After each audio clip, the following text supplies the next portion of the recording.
जय हिंद प्यारे साथियों, स्वागत है आप सभी का एक बार फिर से खोटा किंग ऑफिशियल पे। तो आइए आंखें गीत के आज हम लोग तीसरी कविता हम लोग पढ़ने वाले हैं, जिसका नाम है एखनो पूर्वे गालेक लाली। है ना, एखनो पूर्वे गाले लाली। तो आइए इस कविता के बारे में जानते हैं। सबसे पहले इस कविता के बारे में हम लोग समझेंगे, उसके बाद में इम्पोर्टेंट जो भी प्रश्न बन सकते हैं वो सारे प्रश्नों पे भी हम लोग अंत में देखने वाले हैं। तो चलिए शुरुआत करते हैं सबसे पहले इस कविता की। है ना, एखनो पूर्वे गालेक लाली, यह पानरी जी के द्वारा लिखी गई एक सुंदर सी कविता है। इस कविता में मुख्य रूप में क्या है कि सुबह का जो सूर्योदय का जो है ना सुंदरता है ना, उस सौंदर्य काल को बताया गया है इस कविता में। हो सकता है कि आज कई लोगों को सुबह का सौंदर्य का पता चलेगा, क्योंकि ज़्यादातर लोग तो अब 7 बजे 8 बजे सो करके ही उठते हैं। इसीलिए सुबह का जो सौंदर्य है उसका महत्व जो वो लोगों को नहीं समझ में आता है। तो चलिए इस कविता में आज आपको समझ में आएगा। कवि जी ने काफ़ी अच्छे से इस कविता में जो वो सूर्योदय के साथ में दिशा के गमन पलायन का भी बड़ा ही मनोहारी चित्र जो वो वर्णन किया है। और साथ ही साथ में इसमें बताने का प्रयास किया गया है कि हमेशा हर वक्त जो वो अंधेरा नहीं रहता है हमारे जीवन में। है ना, आज अगर उतार चढ़ाव भरा जीवन है तो ऐसा नहीं है कि कल जो वो आपका दिन अच्छा नहीं होगा। है ना, हमेशा अंधेरा नहीं होता है। ठीक उसी प्रकार से है ना, जैसे कि अगर रात की अंधेरा है तो अंधेरा कटने के बाद में फिर से उजाला होता है, तो ठीक उसी प्रकार से हमारे जीवन में भी उतार चढ़ाव भरा जीवन रहता ही है। आज अगर हमारे पास संघर्ष का समय है तो हो सकता है कि कल हमारे लिए वो एक ऐसा समय आएगा जहाँ पे हम शिखर पर भी पहुँच सकते हैं। तो चलिए शुरुआत करते हैं एक एक करके सभी चीज़ों को। और साथ ही साथ पहले भी हम चर्चा कर चुके हैं कि जहाँ सुख है वहाँ दुख है ना। तो सुख और दुख अलग नहीं रहते हैं, जहाँ अच्छा है वहाँ बुरा भी है। ऐसा नहीं कि सब जगह पे अच्छे लोग हैं और बुरा कोई नहीं है, ऐसा भी नहीं है। और ऐसा भी नहीं है कि सब लोग बुरे हैं, अच्छा वहाँ पे कोई नहीं है। तो अच्छा और बुरा दोनों एक साथ चलने वाला ये होता है ना। जहाँ पे अच्छा है वहाँ पे बुराई भी आपको दिखेगा। जहाँ पे कह सकते हैं कि सुख है वहाँ पे दुख भी आपको दिखाई देगा। चलिए सब कविता की शुरुआत करते हैं। पानुरी जी के द्वारा यह कविता को लिखा गया है। आंखी गीत की ये तीसरी कविता आज हम लोग पढ़ रहे हैं। है ना, पानुरी जी के द्वारा लिखी गई यह कविता है। कहते कि एखनु पूर्वे गाले लाली, पाखी कंठे गीत, पाताय पाताय शिशिर वृंद, कहे किरणे प्रीत। कि एखनो पूर्वे गाले लाली, कि एखनु पूर्वेक गालेक लाली, पूर्वेक गाले लाली, पाखी कंठे गीत। कि सुबह का जो रोशनी जो पड़ता है हमारे शरीर पे, चेहरे पे, जो लालिमा लालिमा जो सुबह का जो होता है उस समय का है ना मनोहर दृश्य। और पंखी कंठे गीत, और उस समय जो पंछी अपना गीत गाते हैं, चहचहाट होती है ना। और कोयल का कोहकना होता है, और भी जो भी पशु पक्षी होते हैं, पक्षियाँ खास करके जो चहचहाट होती है सुबह की, वो सभी चीज़ें। पाताए पाताए शिशिर वृंद, पाताए पाताए शिशिर वृंद। और उस प्रकार से है ना सुबह का जो मनोहर दृश्य होता है, सूर्योदय का के साथ में जो उजाला होता है, और निशा कह सकते हैं कि अंधकार में जो भागने का जो होता है ना।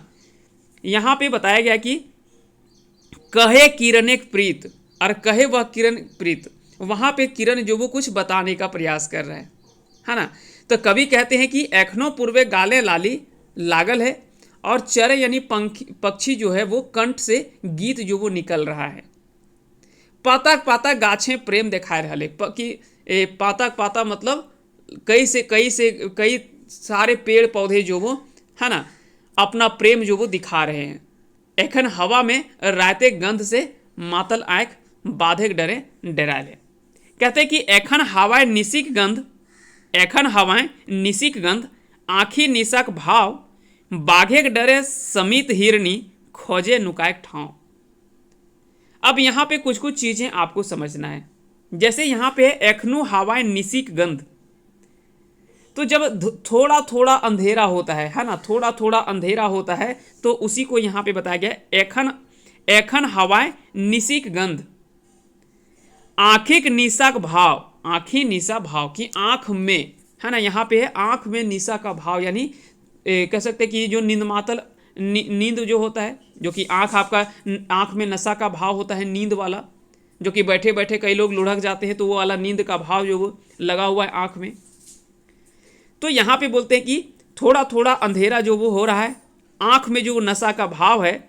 बाघें डरे समीत हिरनी खोजे नुकाय ठाव, और कि बाघ के डर से, यहाँ पे उजाला जो वो बाघ का प्रतीक बताया गया है और अंधेरा जो वो डरी हुई हिरनी का प्रतीक बताया गया है। तो यहाँ पे बोलते हैं कि अंधकार जो वो उजाला से, है ना, सूर्योदय के उजाला जो होता है उससे जो वो अंधकार सहमा जो वो भागने का उपक्रम यहाँ पे बताया गया है, कि जो अंधेरा जो वो उजाला के डर से वो भाग रहा है ना। तो ये सारी चीजें यहाँ पे चर्चा गया। तो यहाँ पे बाघ का जो प्रतीक बताया गया, बाघ किसका प्रतीक बताया गया है, तो बाघ यहाँ पे दिन का, इंजोर का, रोशनी का प्रतीक जो वो बताया गया है। जबकि हिरनी जो बताया गया है वो अंधेरा का प्रतीक, रात का या भागता हुआ अंधेरा का प्रतीक यहाँ पे बताया गया है हिरनी। तो ये दोनों चीजें आपको ध्यान रखनी है। क्लियर हो गया। यहाँ पे शब्द का प्रयोग किया गया है आँखी। आँखी यहाँ पे अगर आपसे पूछ लिया जाए कि आँखी यहाँ पे कौन कारक के प्रयोग कर लिए, तो आँखी निशा भाव, यानी आँख में नशा का भाव है ना। आँख में जो वो पूरा नींद का नशा जो वो बढ़ा हुआ है। तो यहाँ पे में, जहाँ पे आँख में, जैसे आँख में आपको दिखे तो यानी यह जो वो क्या है, अधिकरण कारक का प्रयोग होता है। जहाँ पे में पर ये दिखाई दे तो वहाँ पे अधिकरण कारक का प्रयोग किया जाता है। क्लियर हो गया। चलिए आगे बोलते हैं कि एखन सांझेक भूलल पथिक निभुए पूर्णा रीत एखनु तारक देसें खेचपेचिया सभेक वास।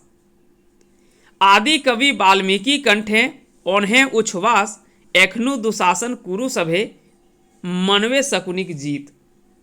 कि एखन सांझेक भूलल पथिक, कि जो आज भी, है ना, एखन यानी अभी जो वो सांझ का भूलल पथिक, सांझ का जो, शाम का जो समय होता है, भूलल पथिक यानी जो पथिक मतलब क्या होता है, राही कह सकते हैं, है ना।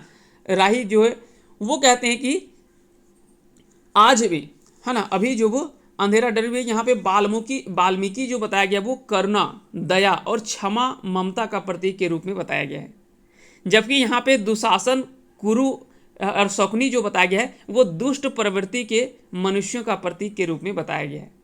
कहते हैं कि आज भी कई ऐसे लोग हैं जो कि कुरीतियों पर, जो बुरा करता है उसके लिए आज भी जो वो जीत की कामना करते हैं कुछ लोग, है ना। आज भी कुछ ऐसे बुरे कर्म के लोग होते हैं जिसके लिए जो वो आज भी लोग खड़े होते हैं, जबकि वो, उनको भी पता है कि यह बुरा काम कर रहा है, लेकिन फिर भी उसके साथ में वो लोग खड़े होते हैं, है ना। तो यहाँ पे ये सारी चीजें यहाँ पे बताया गया है। कहते हैं कि एखन सांझे भूलल पथिक निभवे पूर्णा रीत, कि अभी जो वो सांझे भूलल पथिक, कि आज भी जो वो उस राही बटोहिया जो खोया हुआ है, आज भी जो वो अपना पुराना रीत जो वो, यानी पुराना रीति रिवाज जो वो आज भी निभा रहे हैं।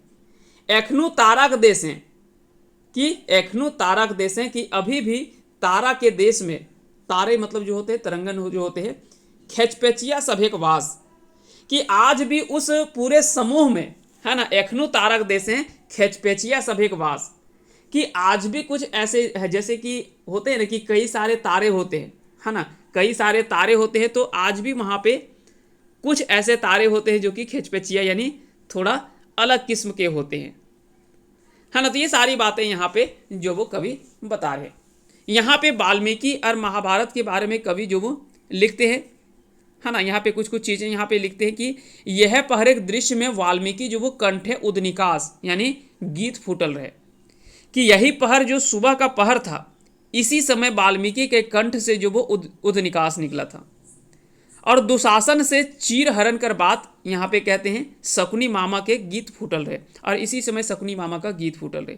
तो यहाँ पे कह सकते हैं कि देखिए समय यही है, लेकिन कुछ जगह पे अच्छाई हो रहा है तो कुछ जगह पे बुराई हो रहा है। एक जगह पे देखिए यहाँ पे कंठों से कितना सुंदर सुंदर सब बातें जो निकल रही है और महाभारत का रचना कर दिया गया, तो दूसरे तरफ वहीं पे कुछ बुराई का भी संदेश देते हैं, है ना। यहाँ पे जैसे बोले कि एखनु दुशासन कुरु सभे मनवे शकुनिक जीत। इस पंक्ति में दुशासन और शकुनी जो बताया गया वो किसका प्रतीक के रूप में बताया गया है, तो अत्याचारी लोगों का प्रतीक के रूप में यहाँ पे बताया गया है।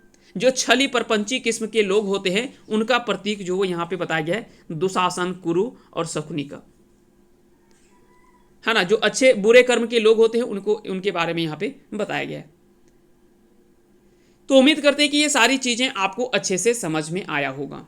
एखनो पूर्वे गाले लाली में हवा और आंसू में की देखते, तो यहाँ पे जो वो अगर देखा जाए तो हवा में रायतेक गंध, आंखें रायतेक भाव और बाघे डरे डरायल हरिन, है ना, ये सभी चीजें यहाँ पे जो वो बताया गया है इस कविता में कि हवा में रायतेक गंध, कि हवा में जो वो रात का जो गंध होता है वो हमें महसूस होता है। आंखें रायतेक भाव, कि आंख में रात का जो भाव है और नींद का जो कह सकते हैं कि निन्मातल जो नशा का भाव होता है आंख में, क्योंकि आंख ढुल ढुल आपका सोने का समय होता है ना, उस वो सारी चीजें यहाँ पे चर्चा जो वो किया गया है।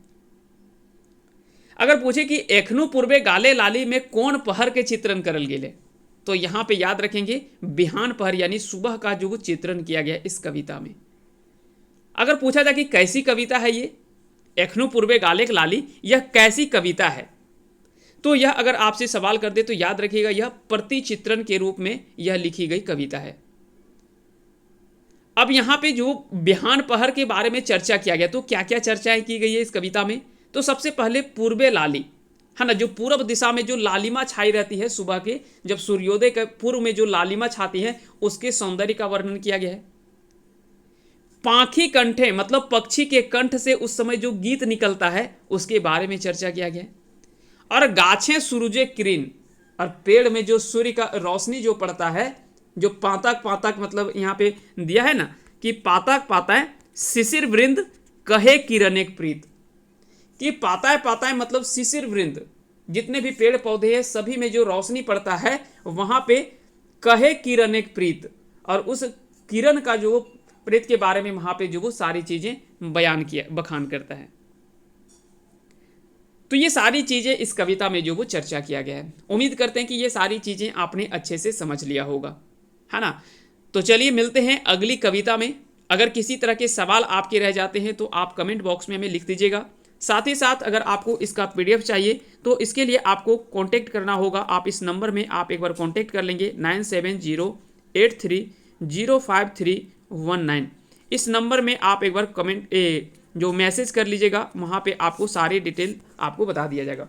साथ ही साथ अगर पेड कोर्स में आप ज्वाइन करना चाहते हैं उसके लिए आपको करना क्या होगा, उसके लिए आपको 9708305319 इस नंबर में आपको जो मैसेज करना है वहाँ पे आपको सारी जानकारी दे दी जाएगी, है ना। जहाँ पे कुछ मिनिमम फीस में आपको जो वो सारी चीज़ें आपको प्रोवाइड करवाई जाती है, जिसमें से कंप्लीट सिलेबस के अकॉर्डिंग आपको PDF प्रोवाइड करवाया जाएगा, साथ ही साथ प्रैक्टिस सेट दिया जाएगा, और इसके अलावा कुछ एक्स्ट्रा बेनिफिट्स भी आपको यहाँ पे जब आप ग्रुप में जुड़ जाते हैं हमारे साथ में, इस टीम के साथ में जुड़ते हैं तो आपको और भी कई सारी सुविधाएं जो वो दी जाती है।